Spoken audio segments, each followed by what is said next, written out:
Salut YouTube, c'est Céline, on se retrouve dans une nouvelle vidéo dans laquelle aujourd'hui je vais vous présenter la manière dont je crée un produit sur la boutique. En fait, pour tout vous dire, j'étais en train de travailler cet après-midi sur la création de nouveaux packs en fait pour la boutique et donc pour ceux qui ne connaissent pas, j'ai une boutique de papeterie en ligne qui propose des stickers pour le bullet journal, des illustrations, des marque-pages, plein de choses relatives à la papeterie finalement.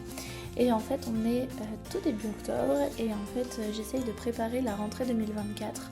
Je sais que beaucoup d'entre vous étaient intéressés l'année dernière par tous les packs bullet journal que j'ai pu proposer sur la boutique. Parce que en fait je propose des planches d'autocollants sur des thèmes personnalisés, mais également des packs dédiés à l'organisation entre guillemets, notamment par exemple ce type de stickers qui sont des calendriers en fait directement détachables d'une planche autocollant que j'utilise régulièrement dans mes bujots, dans mes présentations bullet journal. Pour ceux qui les ont déjà vus, j'en ai déjà parlé en ligne. Et comme cette année je vais proposer un pack complet, tout pour bien démarrer l'année avec un bullet journal pour avoir l'essentiel pour pouvoir planifier et créer un bullet journal début 2024, et bien je me disais qu'il serait intéressant pour vous de voir mon processus de création. Donc c'est ce qu'on va faire aujourd'hui, c'est parti. Donc tout d'abord, j'ai noté sur mon cahier les différentes idées que je pouvais avoir pour ce pack.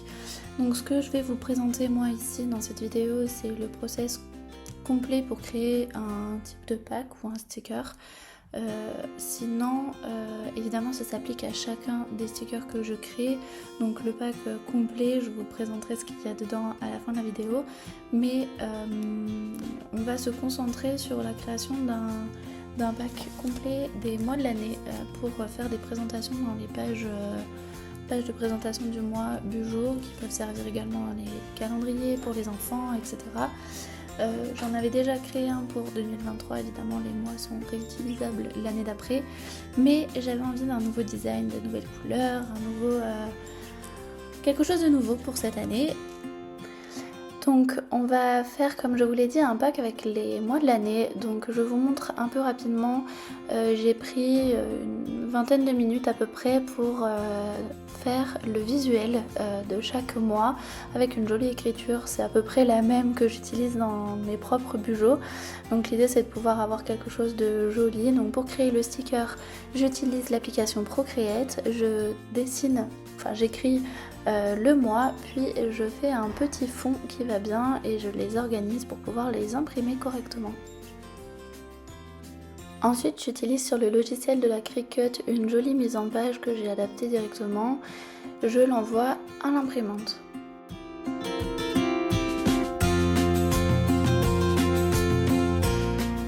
Alors, quand mes supports autocollants sont neufs, j'ai pas besoin d'utiliser du scotch ou du washi tape pour pouvoir faire coller ma feuille. Mais là, en l'occurrence, c'est pas le cas. Elles ont déjà pas mal servi et j'en ai pas recommandé.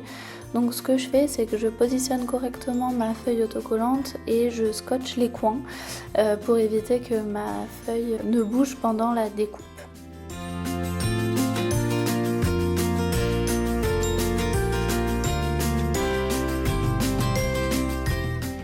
J'ai paramétré le logiciel de ma Cricut avec du papier blanc et j'appuie sur le réglage plus pour que ça imprime directement le sticker complet.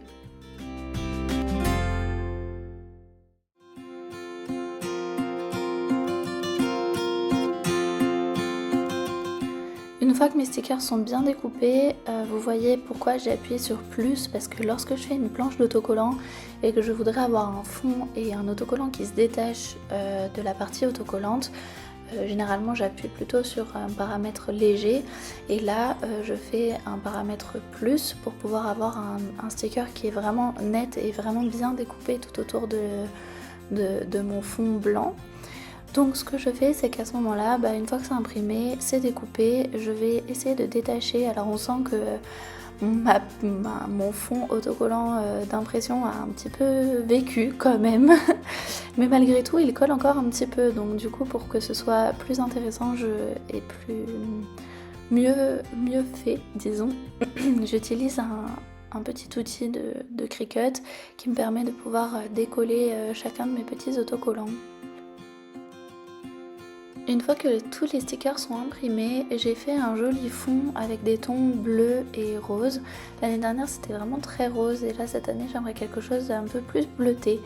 Donc j'ai fait un fond sur un papier épais qui peut servir également d'illustration, sur lequel il y a écrit "There is no small goal", donc il n'y a pas de petits objectifs. J'adore cette citation, je l'utilise vraiment tout le temps.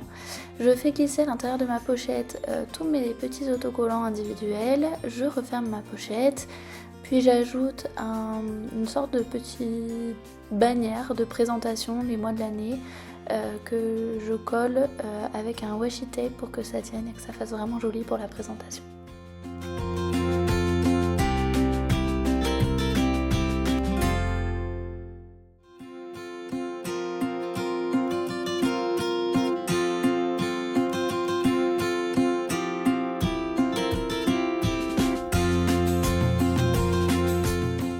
Ensuite, eh bien, il faut bien pouvoir faire une sorte de petit shooting photo puisque ces produits vont devoir apparaître sur la boutique Etsy en ligne.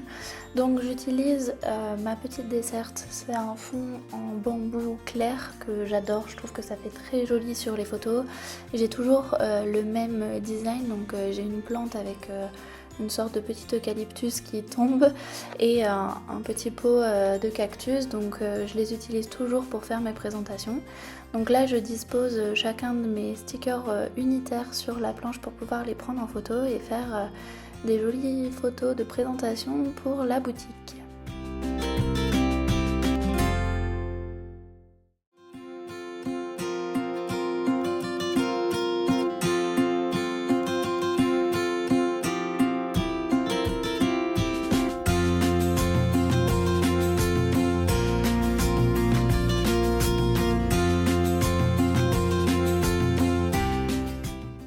Et bien ensuite il faut bien ranger cette planche, donc j'ai une petite organisation personnelle, je découpe quelques petits intercalaires, je vais noter les mois de l'année avec l'édition numéro 2 puisque pour ceux qui savent, il y a déjà une première version qui est sortie sur la boutique. Et voilà, c'est terminé pour cette vidéo.